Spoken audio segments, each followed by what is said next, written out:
Assalamualaikum warahmatullahi wabarakatuh.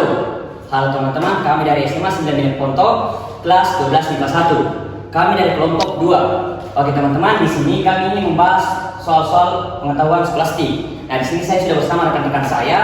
Yang pertama itu ada Fadel Muhammad Des, Anissa Prilia Akbar, Amida Lasmi, Andina Fadia Satri Putri. dan saya Adrian Putra Pratama akan membahas soal-soal IP skolastik. Selamat menonton. Halo teman-teman, perkenalkan nama saya Andina Fadia Satri Putri dari kelompok 2. Nah, kali ini saya akan membahas soal tes pengetahuan skolastik bahasa Indonesia. Soal pertama yaitu 5 sekawan Sano, Joko, Adi, Rimba, dan Ratu selalu semangat berangkat bersama menuju ke sekolah. Joko selalu menjemput Sano setelah ia dijemput oleh Adi. Rimba menjadi anak terakhir yang dijemput. Sementara rumah Ratu terletak di antara rumah Joko dan rumah Adi. Di antara pernyataan yang benar adalah A. Rumah Ratu terletak paling jauh. B. Rumah Adi terletak paling jauh. C. Rumah Rimba terletak paling jauh. D. Rumah Sano terletak paling dekat. E.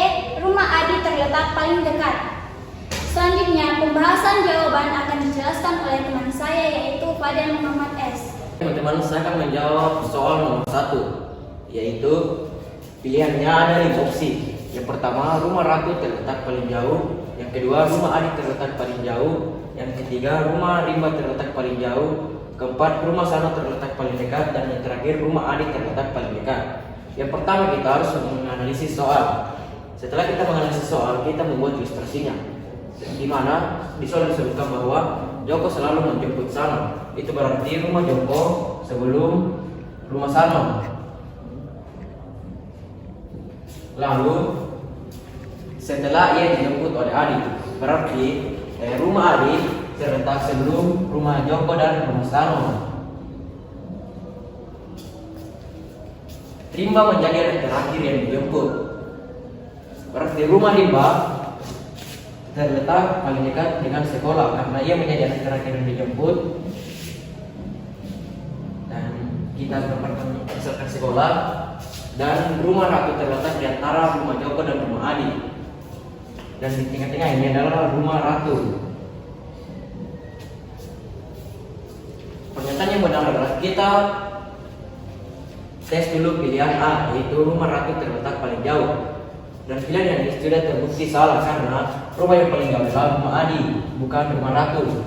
Pilihan yang kedua, rumah Adi terletak paling jauh. Pada pilihan yang kedua ini sudah terbukti benar bahwa rumah Adi adalah rumah yang terletak paling jauh.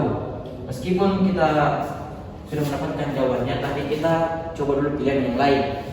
Pada pilihan yang C, rumah Rimba terletak paling jauh. Ini juga sudah pasti salah karena rumah Rimba adalah rumah yang paling dekat dengan sekolah, bukan rumah yang paling jauh. Pilihan yang keempat, rumah Sano terletak paling dekat. Ini juga sudah salah karena rumah yang paling dekat dengan sekolah adalah rumah Rimba. Dan pilihan yang terakhir, rumah Adi terletak paling dekat. Ini sudah pasti sangat salah karena rumah Adi terletak paling jauh. Jadi jawaban yang benarnya adalah D, yaitu rumah Adi terletak paling jauh. Sekian. Hai teman-teman, perkenalkan saya Andina Lasmi akan membacakan soal nomor 2, yaitu Agus seorang murid kelas 12 sedang memikirkan jurusan kuliah yang tepat. Karena dia tahu apa saja yang harus dipertimbangkannya, dia melakukan pencarian informasi di internet dan menemukan artikel berikut, yaitu tips memilih jurusan kuliah. Yang pertama yaitu perhatikan hobi, kedua dengarkan orang terdekat, ketiga ikuti tes minat dan bakat, keempat perhatikan nilai rapor, dan yang kelima pada survei lapangan pekerjaan. Nah, pertanyaannya yaitu jika Agus hanya ingin menjalankan tips yang berlandaskan ilmiah, seharusnya menjalankan tips nomor A1, B2, C3, D4, dan D5.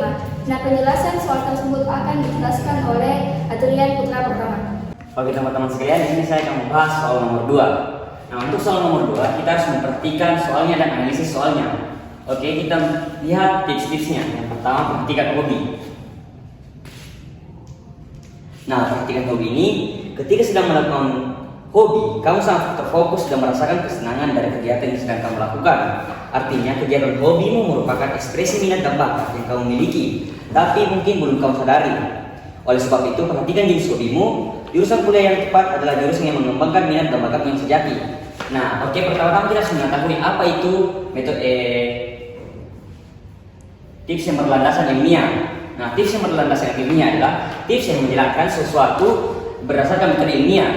Nah, oke, dari pengertian tersebut kita bisa memperhatikan tips pertama itu tidak termasuk, dikarenakan tips pertama ini tidak memperlihatkan pesan tersirat maupun tersurat mengenai penelitian-penelitian ilmiah ataupun tips-tips yang berdasarkan landasan ilmiah.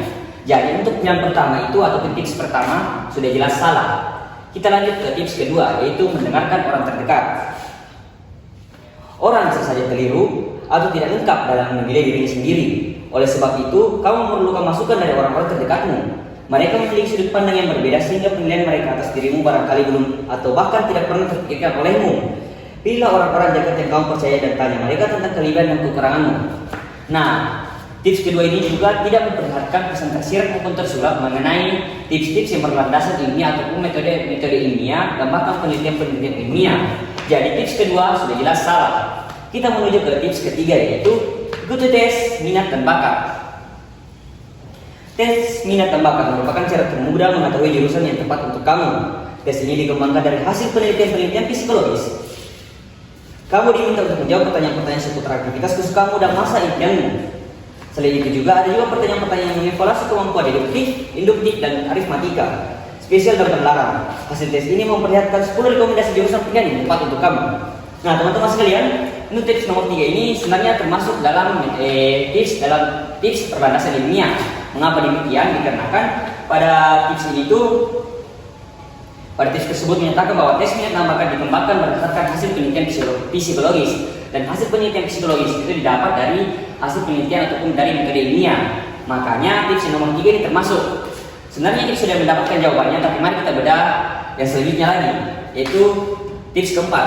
Perhatikan nilai rapor. Laporan hasil pembelajaran di sekolah juga dapat menjadi bahan pertimbangan saat memilih jurusan kuliah. Perhatikan nilai-nilaimu yang tinggi, sedang dan kurang. Ingat kembali faktor-faktor penyebab kamu mendapatkan nilai-nilai tersebut. Perenungan ini akan mengungkapkan besar kecilnya minatmu terhadap mata pelajaran tertentu. Nah, untuk tips keempat ini juga tidak termasuk dalam tips berlandasan ilmiah, dikarenakan di tips ini itu tidak menggambarkan ataupun tidak ada pesan tersirat maupun tersurat tentang metode-metode ilmiah, baik dalam penelitian ilmiah, tidak seperti dengan tips nomor 3 tadi. Lanjut ke tips terakhir, itu survei lapangan pekerjaan.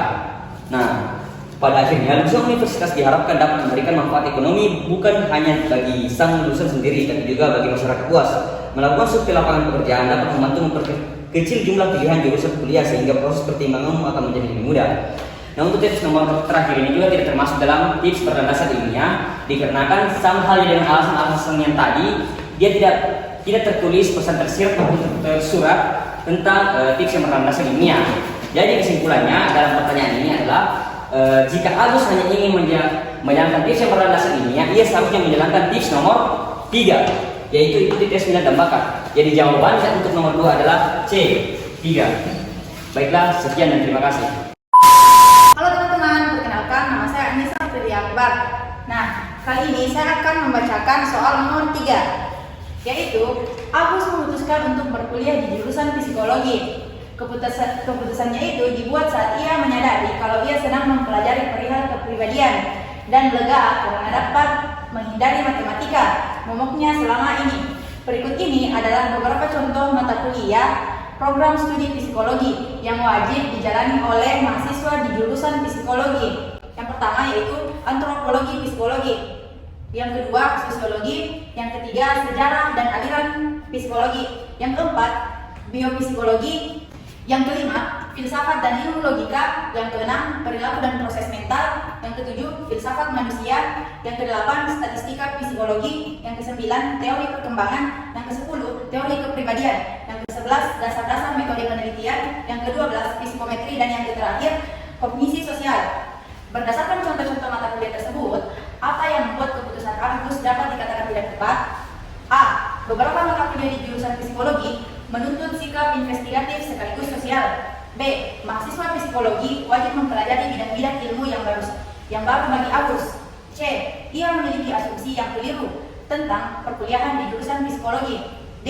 Kemampuan matematika Agus di bawah standar. Dan yang terakhir E. Psikologi tidak hanya mempelajari kepribadian. Pembahasan soal akan dijelaskan oleh teman saya Amelia Ulul Atsmi. Terima kasih. Baik, di sini saya akan menjelaskan pembahasan soal nomor 3 yang telah dibacakan soalnya oleh teman saya Nisa Kuliah, yaitu pertanyaannya berdasarkan contoh-contoh mata kuliah tersebut, apa yang membuat keputusan Agus dapat dikatakan tidak tepat? Nah, perlu kita ketahui terlebih dahulu secara umum bahwa dijelaskan bahwa Agus merasa lega karena dapat menghindari mata kuliah matematika yang selama ini ia takuti. Namun, berdasarkan contoh-contoh mata kuliah program studi psikologi yang mau dijalani, ada 2 mata kuliah yang termasuk dalam matematika. Kita lihat pada nomor 8, pada pilihan nomor 8 yaitu statistika psikologi. Nah, kita ketahui bahwa statistika ini merupakan ilmu matematika yang mempelajari tentang mengumpulkan atau menganalisa suatu data. Nah, selanjutnya ada pada pilihan nomor 12 yaitu psikometri. Yang dimana psikometri ini, metrik merupakan ilmu matematika yang mempelajari tentang mengukur suatu benda atau apapun itu. Nah, kita lihat pada 5 opsi tersebut, ada 1 opsi yang paling benar. Kita lihat opsi A. Beberapa mata kuliah di jurusan psikologi menuntut sikap investigatif sekaligus sosial. Nah, di sini menyatakan bahwa menuntut sikap investigatif sekaligus sosial. Pada teks bacaan di atas tidak membenarkan pernyataan pada pilihan A ini. Oke, selanjutnya pilihan B. Mahasiswa psikologi wajib mempelajari bidang-bidang ilmu yang baru bagi Agus. Nah, pilihan B ini tidak tepat. Mengapa? Karena pada bacaan tidak menjelaskan bahwa bidang-bidang ilmu yang baru yang Agus pelajari akan menghasilkan faktor yang akan menjadikan Agus ke depannya untuk memilih jurusan tersebut. Nah, kita lanjut pada pilihan C. Ia memiliki asumsi yang keliru tentang perkuliahan di jurusan psikologi.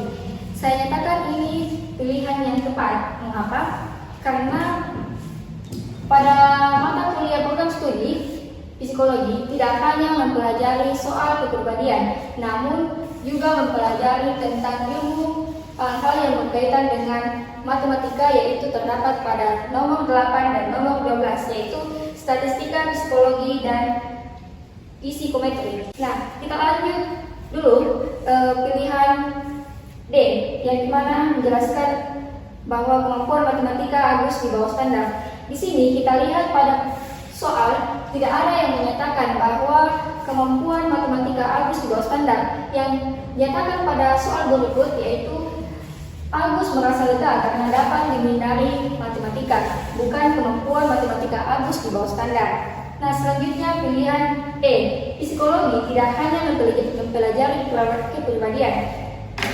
Psikologi bukan hanya mempelajari tentang kepribadian saja, namun ada banyak hal yang dipelajari dalam jurusan psikologi tersebut, yaitu tadi ada statistika psikologi dan psikometri, yang dimana hal tersebut termasuk dalam cabang matematika. Nah, jawaban yang paling tepat dalam pertanyaan tersebut ialah C. Ia memiliki asumsi yang keliru tentang perkuliahan di jurusan psikologi, karena pada program studi psikologi itu yang saya sudah jelaskan dari tadi bahwa bukan cuma hanya mempelajari tentang kepribadian atau tentang psikologi saja, namun ada juga mempelajari tentang hal-hal yang berkaitan dengan ilmu matematika. Nah, demikian jawaban saya. Lebih dan kurangnya mohon dimaafkan. Wabillahi taufiq wal hidayah. Wassalamualaikum warahmatullahi wabarakatuh.